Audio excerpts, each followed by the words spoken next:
I think I also used crying, I think has also kind of been a cue for shame as well.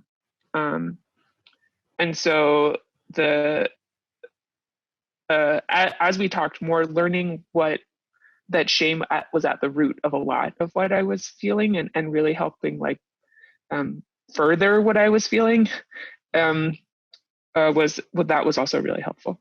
Yeah, so it wasn't just that you needed to learn like intellectually what the OCD cycle was and even what exposure and response prevention is and how you use that. Basically, shame was probably blocking access to exposure and Yeah. response prevention because it was hard to even stay with the experience long enough to understand what an effective exposure would be.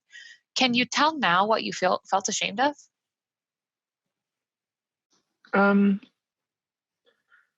I think a lot of what I was doing was very ingrained. Um, and I think it was possibly a protective. So I think, not wanting my family to feel responsible or um, hurt, not wanting other people to feel hurt is a pretty big hallmark of my OCD. So I think that comes back to it a lot. That Um, is the most compassionate description of why someone might experience shame about OCD that I've ever heard. So let's explore that a little bit more. What else were you going to say? um, I also think that it came from a place of lacking self-compassion, um, Oh, and uh, feeling like I was not worthy of kindness, something that I remember us talking about a lot. Um, hmm. and that's getting back to what we were saying before about where I am now compared to a year ago. That is, I think, the biggest difference in how I'm feeling. Is I feel like I've built up those reserves of self-compassion to an extent that I am really thankful to be able to draw on now in a kind of a crazy time.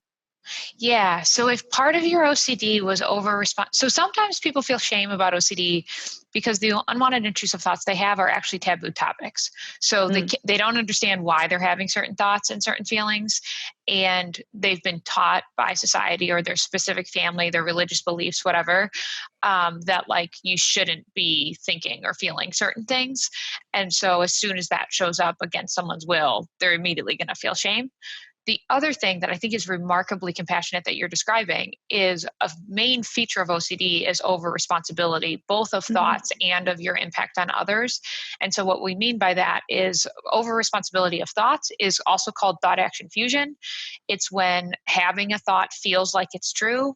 So, if I have the thought, what if I murdered someone? It feels like I have actually murdered someone. And then that gives me the urge to go figure it out.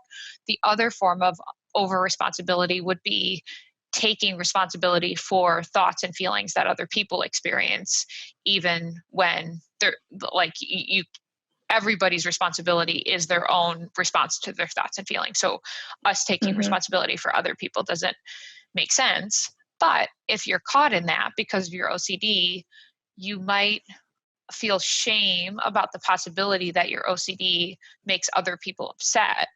And Mhm. since shame is a feeling that makes us hide, makes us want to hide, it actually is functional in the sense of like, as long as you believe having OCD is going to hurt other people, having a feeling that makes you hide your OCD actually functions perfectly in your OCD system.